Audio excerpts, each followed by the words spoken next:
Please اس شو کے بعد نا ضرور قرآن مجید ترجمے والا کھولیے گا اور سورہ مریم سورہ نمبر 19 ہے آیت نمبر 88 سے لے کے 92 تک غور کیجئے گا کہ اللہ تعالیٰ اس میں کیا بیان کر رہے ہیں۔ اللہ تعالیٰ کہتے ہیں کہ یہ جو کہتے ہیں کہ خدا نے الرحمن نے بیٹا جنا، نعوذ باللہ ثم نعوذ باللہ، اللہ تعالیٰ کہتے ہیں کتنا بڑا کلمہ ہے جو ان کی زبانوں سے نکلتا ہے، اتنی بڑی بات ان کے منہ سے نکلتی ہے کہ اگر یہ پہاڑ اور زمین اور آسمان یہ سن لیں تو پہاڑ ریزہ ریزہ ہو جائیں، آسمان پھٹ جائے، زمین دو ٹکڑے ہو جائے کہ تم نے اللہ کے بارے میں اتنا بڑا شرک کہہ دیا کہ اللہ کا بیٹا ہوا، نعوذ باللہ ثم نعوذ باللہ۔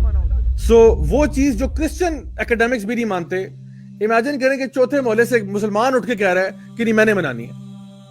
جو کرسچن اکیڈمکس ہیں وہ بھی کہہ رہے ہیں کہ this is pagan۔ Now, we understand that December 25th is more than likely not the actual birth date of Jesus Christ. We understand that. In fact, we can be pretty sure he wasn't born that time of year. You know, up to 400 AD, no Christians were celebrating Christmas around the 25th of December. What does the Bible say about Christmas? Well, if you look through it, it says nothing. Absolutely nothing. It doesn't even mention the date of Jesus' birth. یعنی یہ جتنی بھی میں نے آپ کو باتیں بتائی ہیں یہ میں نے کسی علامہ کا فتویٰ نہیں سنایا آپ کو، میں آپ کو کرسچن سورسز سے کوٹ کر کے بتا رہا ہوں کہ this is the history and the origin of the Christmas festival۔ نبی کریم صلی اللہ علیہ وسلم کی حدیث ہے ابو داؤد میں حدیث نمبر 4031 جس میں آپ نے فرمایا کہ جو بھی کسی قوم کی مشابہت کرے گا وہ انہی میں سے ہوگا۔ تو صحابہ کہتے ہیں ہمیں تو بڑی خوشی ہوئی یہ بات سن کے کیونکہ ہم تو نبی سے محبت کرتے تھے اور یہ ان کے ایکشن میں نظر بھی آتا تھا کہ وہ محبت کرتے تھے، تو they would act like him, they would be like him, they would try کہ ہم نبی کی سنتوں کو فالو کریں۔ لیکن آج ہم مسلمان ہوتے ہوئے کس کی سنت کو فالو کرنا چاہتے ہیں؟ یعنی وہ چیز جو کہ کرسچن اکیڈمکس بھی کہہ رہے ہیں کہ بھئی ہمارا کوئی تعلق واسطہ نہیں ہے اس سے، یہ پیگن ہے، یہ شرک ہے، وہ بھی کہہ رہے ہیں شرک ہے، اور مسلمان کہہ رہے ہیں نہیں میں نے کرنی۔ انا للہ و انا الیہ راجعون۔ سیریسلی شرم کا بہت شرم کا مقام ہے۔ آج اگر کوئی کرسچن جو ہے وہ کوئی غریبوں کو کھانا کھلانے کے لیے کوئی چیریٹی بناتا ہے تو ہم ان کے ساتھ ہیں، اگر وہ یتیموں کی مدد کرنے کے لیے کوئی چیریٹی بناتا ہے ہم ان کے ساتھ ہیں، بیکاز یہ تعاون علی البر ہے۔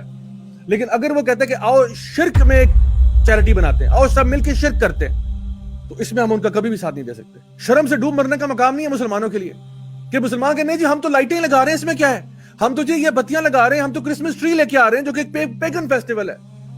یعنی آپ سوچیں کہ انسان کی یعنی ڈاؤن فال کا کیا، اس سے نیچے انسان کہاں جائے گا۔ وہ جو لا الہ الا اللہ پڑھنے والے لوگ تھے کہ ہم کسی کی عبادت نہیں کرتے سوائے اللہ سبحانہ تعالیٰ کے، وہ اس قسم کی شرکیہ چیزوں میں پارٹیسپیٹ کر رہے ہیں، اپنی آخرت کو داؤ میں لگا رہے ہو۔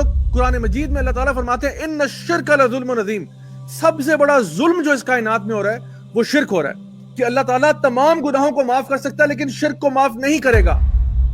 انسان کے اندر رائی برابر بھی شرک آ جائے، ہلکا سا بھی، یعنی اللہ کے علاوہ آپ ایک کسی مکھی کو بھی ساتھ شامل کر لیں تو یہ اتنا بڑا گناہ ہے۔ اللہ تعالیٰ کہہ رہے ہیں میں تمام گناہ چاہوں تو معاف کر دوں لیکن شرک معاف نہیں کروں گا۔ اور یاد رکھیں جو بندہ حالت شرک میں مرے گا اس پہ جنت حرام ہے۔ میری بات بہت غور سے سنیں، میری بات بہت غور سے سنیں۔ کبھی کبھار ہم اپنی اگنورنس میں نا، ہم اپنی جہالت میں ایسے کفریہ کلمات نکال دیتے ہیں، ایسی کفریہ حرکتیں کر دیتے ہیں، ایسے شرکیہ اعمال کر بیٹھتے ہیں کہ ہمیں آئیڈیا ہی نہیں ہوتا کہ شاید ہمارے تمام کام ضائع ہو چکے ہو۔